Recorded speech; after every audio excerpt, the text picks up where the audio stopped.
আজকে আমাদের ইট সিকিম ট্রিপের শেষ পর্ব। গত কয়েকদিন ধরে আমরা ঘুরেছি Zuluk, Thambi view point, Changu lake, Nathula pass. আর আজকে এই সুন্দর যাত্রার শেষ গন্তব্য সিলারিগাঁও। আজকে আমরা দেখব জুলুক থেকে সিলারিগাঁও যাওয়ার রাস্তার সৌন্দর্য, কতক্ষণ সময় লাগে, কোথায় থাকলাম, লোকাল সাইট সিং আর এই সুন্দর ছোট্ট গ্রামের অভিজ্ঞতা।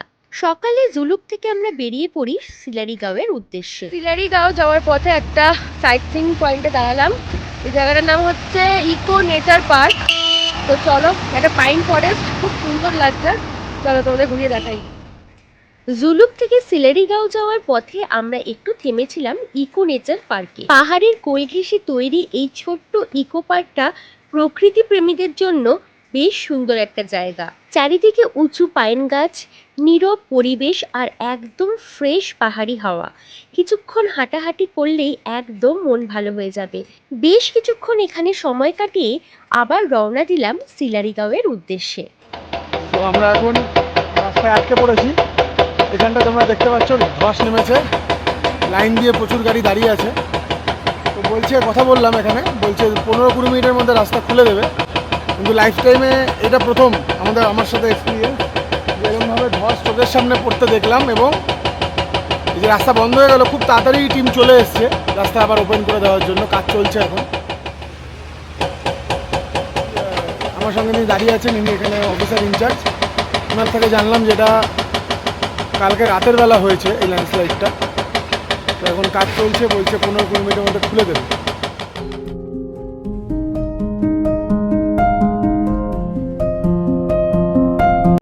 তো এখন আমরা একটা স্পটে এসে দাঁড়ালাম, কিছু খাওয়া দাওয়া করবো। এখানে খুব সুন্দর একটা ঝর্ণা বইছে, দারুণ লাগছে দেখতে।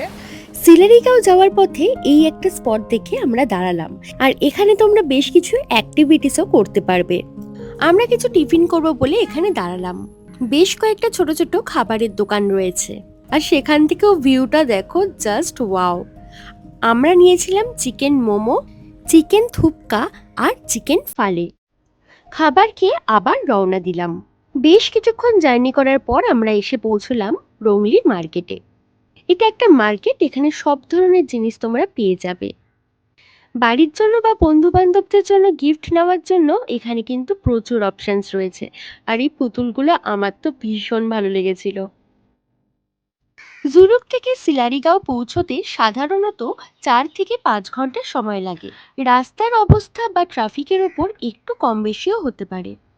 তো আমরা চলে এসেছি সিলারিগাঁওতে, আর আমরা এখানে স্টে করছি অঞ্জলি হোমস্টেতে। খুবই সুন্দর একটা হোমস্টে, তোমাদের সমস্ত ডিটেলস দেবো। এখন একটু ফ্রেশ হয়ে লাঞ্চ করব। চলো লাঞ্চ সেরে নিই, তারপর রুম ট্যুর দেবো। লাঞ্চে কী কী থাকছে সেটাও তোমাদের সঙ্গে শেয়ার করব।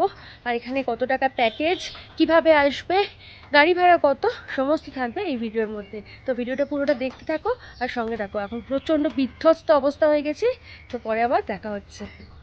সিলারিগাঁওতে আমরা স্টে করেছিলাম অঞ্জলি হোমস্টেতে। আমাদের থাকা খাওয়া নিয়ে মাথা পিছু প্রতিদিন 1000 টাকা করে পড়েছিল। এই হোমস্টেটা দুটো মেয়ে মিলে চালায়। ওনাদের ব্যবহার সত্যি অসাধারণ। এত আন্তরিকভাবে অতিথিদের দেখাশোনা করেন যে মনে হবে নিজের বাড়িতেই রয়েছি। খাবারের স্বাদও দারুণ, একেবারে বাড়ির মতো গরম গরম ভাত, ডাল, সবজি, ডিম সব কিছু যত্ন করে পরিবেশন করেছিলেন। আপনারা যদি সিলারিগাঁওতে আসার প্ল্যান করেন তাহলে অবশ্যই একবার অঞ্জলির হোমস্টেতে থাকার কথা ভাবতে পারেন। আমাদের ব্যক্তিগত অভিজ্ঞতা খুবই ভালো ছিল। আর এই হোমস্টের সবচেয়ে বড় আকর্ষণ হলো এখানকার ভিউ। সকালে আবহাওয়া পরিষ্কার থাকলে এখান থেকে দেখা যায় কাঞ্চনজঙ্ঘার পরিষ্কার ভিউ। এবারে বলি সিলারিগাঁও থেকে কি কি ঘোরা যায়। Ramitey view point, Damsang fort, cross hill, Tinchuley view point, Pedong market, Rishikhola, Delo park. চলুন এবার আপনাদের রুম ট্যুরটা দিই। আমরা যেখানে ছিলাম সেখানে মোট 5টা রুম ছিল, 4টে ডাবল বেডেড আর একটা 4 বেডেড। আর প্রত্যেকটা রুম থেকেই কিন্তু এত সুন্দর ভিউ পাওয়া যাচ্ছিল। রুমটা ছিমছামের মধ্যে বেশ নিট অ্যান্ড ক্লিন। একটা খাট ছিল, একটা টেবিল ছিল, একটা চেয়ার ছিল। আর রুমের জানলা থেকেই কিন্তু অনেক সুন্দর একটা ভিউ পাচ্ছিলাম। রয়েছে অ্যাটাচ ওয়াশরুম, যেটা একদমই নিট অ্যান্ড ক্লিন। আর ঘর থেকে বাইরে বেরোলেই দেখতে পাবে এত সুন্দর একটা ভিউ। ওয়েদার ক্লিয়ার থাকলে তো কাঞ্চনজঙ্ঘা দেখা নিশ্চিত। আচ্ছা, এখানে এসে কি করবেন?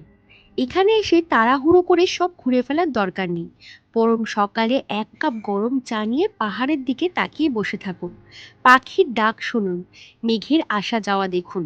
শহরের ব্যস্ত জীবন থেকে কয়েকটা দিন নিজেকে একটু সময় দিন।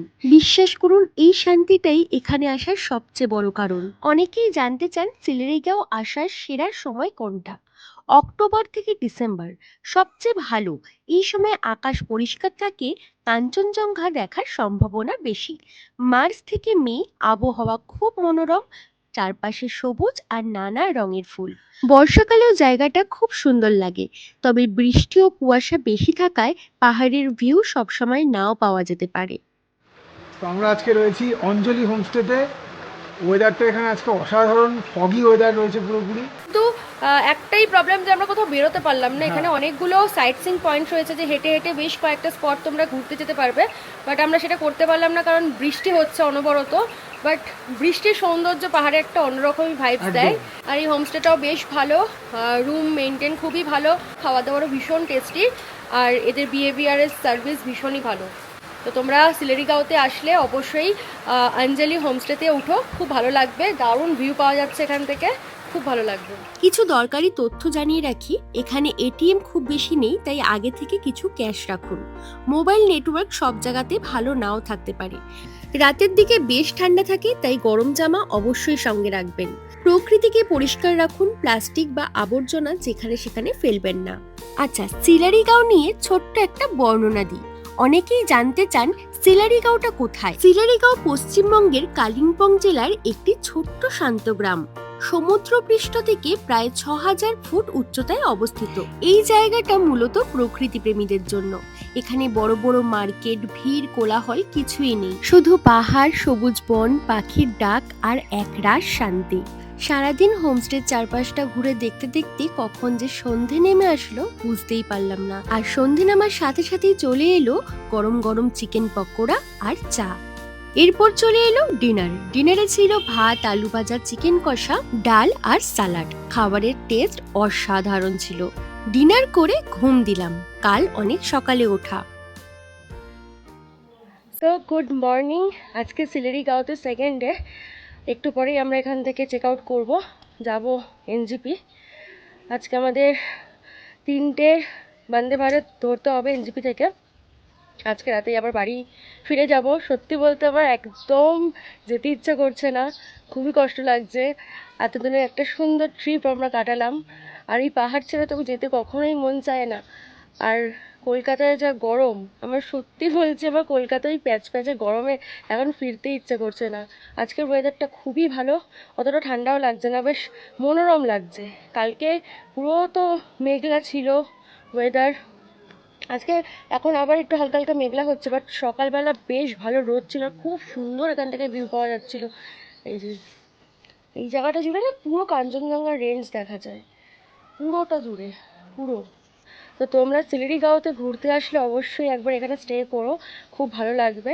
দুটো মেয়ে মিলেই হোমস্টেটা চালাচ্ছে, এটাও খুব ভালো লাগলো, মানে খুব সুন্দরভাবে সব কিছু মেনটেন করছে। তো এখন একটু ব্রেকফাস্ট করবো, ব্রেকফাস্ট করেই আমরা রওনা দেবো। এখন বাজে 8:30, আমরা 9টা 9:30টার মধ্যে এখান থেকে বেরিয়ে যাব, কারণ রাস্তাঘাটে জ্যামে পড়ে গেলে মুশকিল। এখান থেকে এনজিপি যেতে মোটামুটি 3 ঘন্টা লাগবে। যাই হোক, বারবার ফিরে যেতে হয় বাড়িতে, কারণ আবার আসবো বলে। অবশ্যই আবারও আসবো পাহাড়ে, পাহাড় ছাড়া কোথায় যাব, পাহাড় আমার বড্ড প্রিয়। আবার সব জায়গার না ব্যবহারটা আসল, ভালো হোমস্টে কিন্তু ব্যবহার খারাপ, সেই জায়গাটা আমার একদম অপছন্দের। যেরকম জুলুকের হোমস্টেটা বেশ ভালো ছিল, মানে ভিউটা তো অসাধারণ ছিল, কিন্তু ওদের বিহেভিয়ারটা আমার ঠিক লাগেনি। ওখানে স্টাফ বিহেভিয়ারও ঠিক ছিল না, যে মালিক ছিল তাদের বিহেভিয়ারও আমার ঠিক লাগেনি। কিন্তু হ্যাঁ, হোমস্টেটা বেশ সুন্দর আর ভিউটাও দারুণ ছিল। কিন্তু এখানে এসে আমার ভিউ, ব্যবহার, হোমস্টে, এই জায়গাটা সবকটাই সুন্দর লাগলো। আর এখান থেকে কিন্তু তোমরা প্রচুর সাইট সিন করতে পারবে হেঁটে হেঁটে। এখানে অনেকগুলো ভিউ পয়েন্ট আছে, রামিত ভিউ পয়েন্ট, আরও বেশ কয়েকটা ভিউ পয়েন্টের নাম বললো। তো তোমরা এখান থেকে হেঁটে হেঁটে পুরো গ্রাম ঘুরতে পারবে, অনেক ভিউ পয়েন্টে যেতে পারবে। আমাদের সেই সময়টাও পেলাম না, কালকে যেতে পারতাম, বাট কালকে এত বৃষ্টি হয়েছে যে আমরা ঘর থেকেই বেরোতে পারিনি। চারপাশটা খুব সুন্দর, খুব সুন্দর। মানে প্রকৃতির মধ্যে একটা দিন কিংবা দুটো দিন কাটানোর জন্য সুন্দর একটা জায়গা। অবশ্যই তোমরা এসো, আমার তো যেতেই ইচ্ছে করছে না। এইদিকে আমাদের ব্রেকফাস্টের জন্য গরম গরম পুরি রেডি হচ্ছে। তো ব্রেকফাস্ট চলে এসেছে। ব্রেকফাস্ট রয়েছে গরম গরম পুরি আর তার সাথে আলুর তরকারি। ব্রেকফাস্ট করেই আমরা রওনা দেব এনজেপির উদ্দেশ্যে। খেয়ে দেখি কেমন।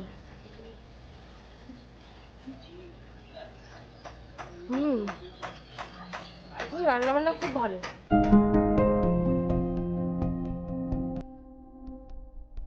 তো ব্রেকফাস্ট সারলাম, এখন এখান থেকে বেরিয়ে যাচ্ছি।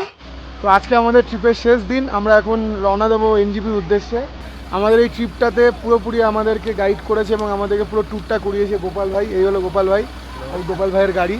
তো আমাদের ট্রিপটা সত্যিই খুব দারুণ হয়েছে এবং যে যে জায়গাগুলো আমরা ট্রিপ করিয়েছি, এবং গোপাল ভাই এই বয়সটা তোমরা দেখতে পাচ্ছ খুবই কম, কিন্তু এর মধ্যে ও এত সুন্দরভাবে ট্রিপ করিয়েছে এবং এত নলেজ আছে ওর। তো তোমরা যদি কখনো আসো ওর সঙ্গে কন্ট্যাক্ট করবে। आप लोग कोई भी घूमने के लिए सिक्किम में आना चाहते हैं तो मेरे को कांटेक्ट कीजिए, मैं आपको आराम से एकदम बढ़िया से घुमाऊंगा, कोई दिक्कत नहीं होगा। आप लोग जैसा बोलोगे वैसा ही घुमाएंगे। और सिक्किम तरफ का ही ज़्यादा आप करते हैं? हाँ, मैं सिक्किम का ही, सिक्किम का गाड़ी है, ऑल टूर में करवाता हूँ। সিকিম কা অল ট্যুর করवाते हैं। इनका नंबर हम आपको ইয়ে আমাদের যে ভিডিওতে ইনার নাম্বার দেওয়া থাকবে। তো ইনার বড় গাড়িও আছে, তো ফ্যামিলি নিয়ে আসলেও কোনো অসুবিধা নেই। খুবই অভিজ্ঞ ড্রাইভার এবং খুবই এক্সপিরিয়েন্সড এবং খুবই ওয়েল মেনটেন ড্রাইভার। সবচেয়ে বেশি যেটা দরকার হয় পাহাড়ে, যে হাত পোক্ত হতে হবে ড্রাইভারের। তো সেদিক দিয়ে আমি বলবো যে আমি খুবই রিলাই করেছি এবং আমি এর সার্ভিসও দেখেছি খুব ভালো। তোমরা কখনো আসলে এনার সঙ্গে যোগাযোগ করতে পারো। খুব দারুণ ট্রিপ হয়েছে আমাদের। তো থ্যাংক ইউ গোপাল ভাই। ঠিক আছে আবার, হ্যাঁ। তো এখন আমরা এনজিপির উদ্দেশ্যে রওনা দেবো। চলো স্টেশনে গিয়ে দেখা হচ্ছে। তো ভিডিওটা ভালো লাগলে অবশ্যই like, comment, share and subscribe করো।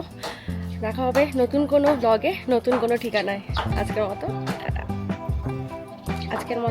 টাটা।